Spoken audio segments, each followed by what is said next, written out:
Hey Brenda, I wanted to give you a few exercises that you can do that would allow you to safely increase your carbon dioxide tolerance. Now, it's been well journaled and well studied that an increase to carbon dioxide sensitivity not only impacts negatively our performance and our athletic performance, but it also negatively impacts our ability to manage and reduce stress and anxiety. It's found that many people that do have high levels of anxiety or are prone to anxiety attacks actually have a very low carbon dioxide tolerance. Now, incidentally, being an athlete, having a low carbon dioxide tolerance is also going to be deleterious to performance and large increases in performance over time, particularly for endurance sports and endurance athletics. So it's critical that in a safe and a controlled way, we're able to get you to increase your tolerance to carbon dioxide and thereby increase your ability to manage stress and also increase your ability to perform endurance activities and endurance sports with greater efficiencies. So one test that I have all of my clients do, I had you do as well, is a breath hold test. It is a simple, safe, and very effective way at measuring what your baseline level of carbon dioxide is in a number that's easy for us to digest and understand. And the way that you would perform this test, as you know, is you sit down, you take a few minutes to just find peace and find yourself relaxed and restful. And upon one of your exhales, typical exhale, you, instead of breathing back in, you just hold the air out of your lungs that you had breathed out during that normal exhale.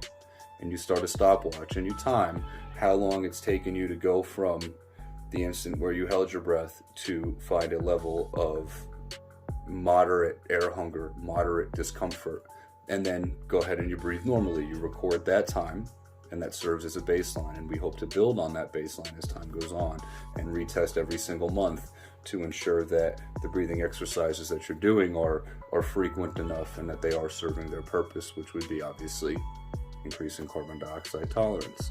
So a great exercise that you can do, and you could do this exercise when you're driving, you can do it when you're watching TV, you can do it as often as you like. I don't think that you can really overdo this.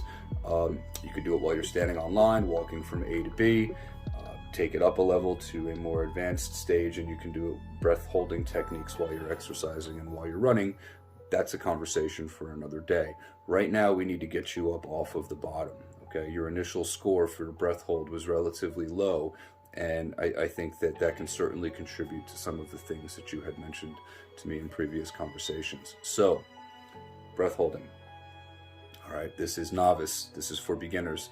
This is very basic. Okay, it's also something that I incorporate into my own routine to keep my carbon dioxide tolerance very high, but every drop in the bucket helps. So I do this very same techniques as well.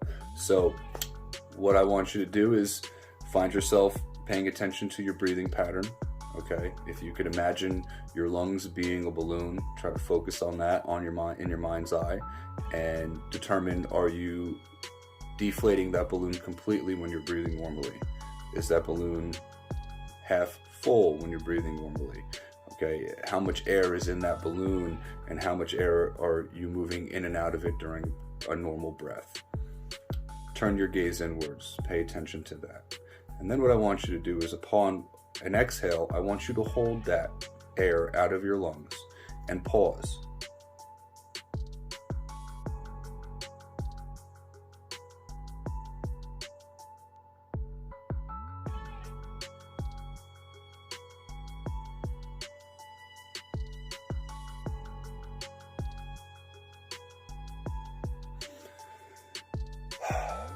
Don't take note of the time. That's not important. What's important is the sense of breathlessness, that it's moderate. At most, it's moderate.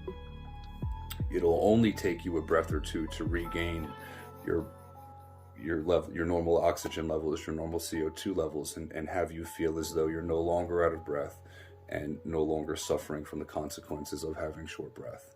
So you can do that over and over and over again. Think of this perhaps in terms of cold weather acclimation, where, you know, if you're normally used to and comfortable at 55 degrees, when the weather is 52 degrees, you would go outside and stand outside for a few minutes and come back in. and then go back outside for a few moments and come back in. Little by little, that 52 degrees is going to feel less and less consequential. It's going to feel more and more comfortable. And then from there, you can go down to perhaps 50 degrees or 49 degrees. And in like fashion, until you've reached a level that you're comfortable with. Carbon dioxide tolerance training is very much the same thing. We're not really focused on raw numbers other than just during the test, which would be once a month.